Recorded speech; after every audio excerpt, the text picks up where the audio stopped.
เห็นบ่ควยหนูนะนี่ควยหนูปู้โถพี่น้องควยหนูนะเบิ่งเลยเป็นตัวสะออน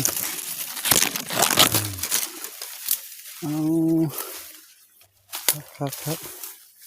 กินแต่ควยหนูหมดอยู่นี่กันนะไอ้เพิ่นก็ใส่บ้องอู้มีบ้องของไอ้เพิ่นแต่ว่าเอ้าบ้องมันไปใส่ละมีแต่หลักบ่เห็นบ้องอู้ออกตามแถวนี่พี่น้อง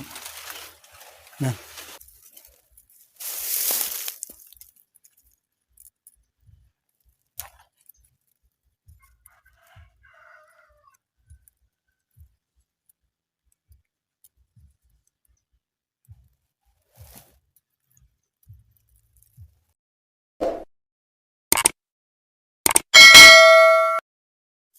ครับทักทายสบายดีพี่น้องมานี่เป็นบรรยากาศออกมาใส่เหี้ยวหนูพี่น้องนี่เหี้ยวหนูไปทั้งโตนกก็ไม่ได้กินพอกับเหี้ยวหนูมาแบบนี้จะใส่เหยื่อข้าวสารเอาข้าวสารใส่เอาพี่น้องลองเบิ้งสิบเข้าบุเข้าอยู่ในสวนได้อยู่ในสวนในต้นกล้วย อยู่ในสวนแถวนี้นะเห็นเบิ้งเราจะเลาะใส่อยู่ตามแถวนี้ฮะมีปลาบนนี้เนอะเดี๋ยวนี่แบบนี้นี่นะจะเลาะใส่อยู่แถวนี้เด้อเอากลับมา11 12หลังนี่นะ11หลังเนาะไปเบิ่งบอลที่ใส่ก่อนมันคืออ้ายเพิ่นกลับมาใส่ไปจักนี่นะเพิ่นก็ใส่ในข่วยหนูมีอยู่เห็นบ่ข่วยหนูนะนี่ข่วยหนูปู้โถพี่น้องข่วยหนูนะเบิ่งเลยเป็นตัวสะออนเอาครับกินแต่ข่วยหนูหมดอยู่นี่กันนะไอ้เพิ่นก็ใส่บ้องอู้มีบ้องของไอ้เพิ่นแต่ว่าเอ้าบ้องมันไปใส่ละมีแต่หลักบ่เห็นบ้องอู้ออกตามแถวนี่พี่น้องนะว้าวมีหลายขออนุญาตใส่หลังแรก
มาจังก็ใส่หมดละใส่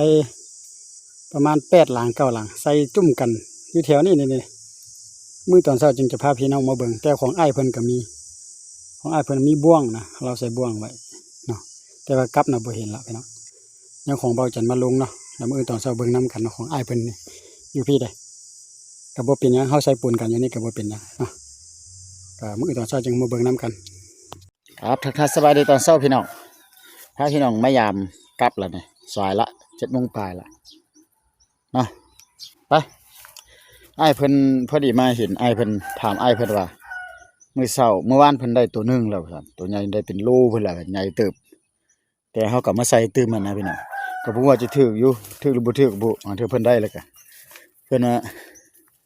เป็นโลเพิ่นล่ะเพิ่นได้ก็ได้ตัวใหญ่เติบว่าซั่นเนาะไปเดี๋ยวก็จะพาพี่น้องย่างไปเบิ่งก่อนอยู่แถวนี้นี่ขวยแต่ว่าเป็นขวยเก่าล่ะเฮาก็บ่ใส่เนาะนี่แหละไอ้เพิ่นใส่นี่มีเหี่ยวมันบ่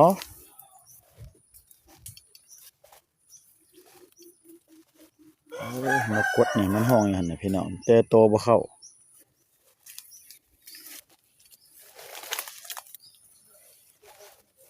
อยู่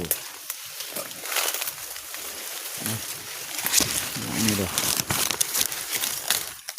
อันนั้นก็ยังอยู่ช่องล่างโอ้สิบ่ลันบ่เนาะช่องล่างก็อยู่คือเก่าอ๋อ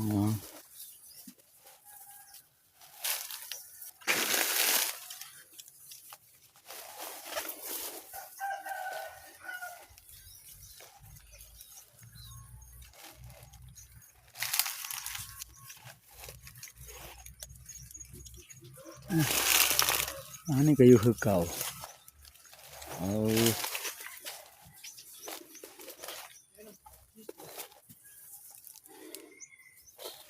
ไอ้เพิ่นเอาไปกินหมดแล้วบ่เห็นพี่น้องเลยเบิ่งเนาะล้างนี่เด้อล้างนี่ก็บ่ลันนะนั่นนี่อยู่คือเก่าพี่น้องโอ้จะแม่นเพิ่นเอาไปกินละ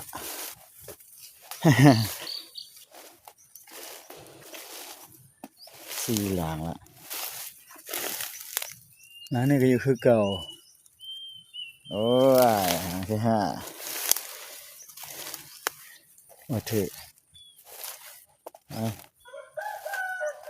ที่5นี่บ้องเพิ่นก็ใส่อยู่แต่ว่าบ่เข้าละ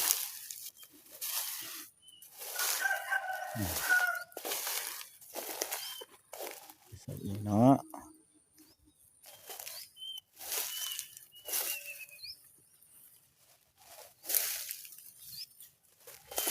เบิ่ง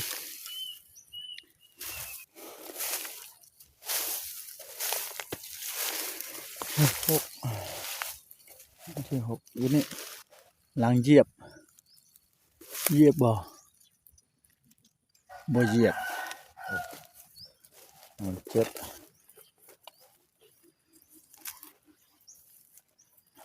จังนี้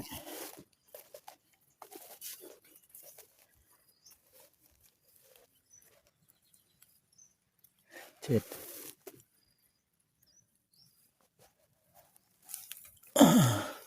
บ่ลันพี่น้องเอ้ยนี่คือเก่า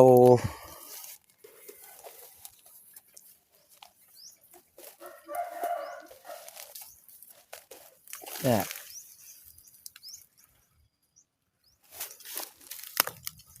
บ่ลันโอ้ยนูบ่ออกพี่ดอกป้าไปก่อนป้าไปเทคมือหนึ่งอีกต้องคอยพยายามอีกเนาะในสวนเด้เนาะพี่น้อง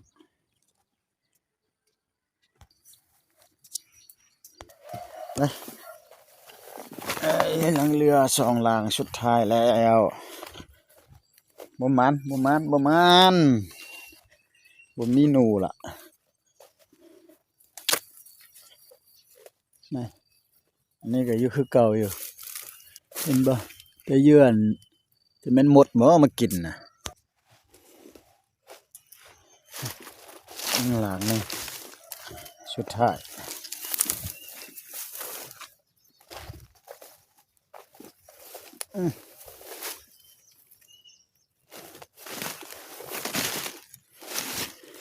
โอ้ย พุ่งลงอ๋อบ่หลันแล้วพี่น้องประมาณอยู่กองป้าชมกล้วยนี่แหละเนี่ยตามเรียบคลองนี่แหละบ่ได้ประมาณแล้วพี่น้องบ่ลันจักหลางเลยแต่เมื่อวานอ้ายเพิ่นได้ตัวหนึงใหญ่เป็นโลเพิ่นล่ะเฮาก็บ่เห็นเนาะแต่ว่าเราก็ลงสู่ฟังแต่ก็ยังปะไว้คือเก่ามื้ออื่นจังจะพาพี่น้องมายามอีกเด้อพี่น้องเด้อก็เอาส่ำนี้ล่ะเบิ่งแล้วก็ฝากติดตามเด้อบ่มานกันสายหาอยู่หากินเนาะถ้าว่ามักก็กดไลค์กดแชร์กดติดตามเด้อหมดทุกคนพี่น้อง FC ฟังลาวฟังไทยเข้ามาติดตามมาชมบ๊ายบายพบกันคลิปต่อไปอยู่กองชมกล้วยพี่น้องนี่เห็นบ่แต่ว่าประมาณนี้แหละนี่เนาะ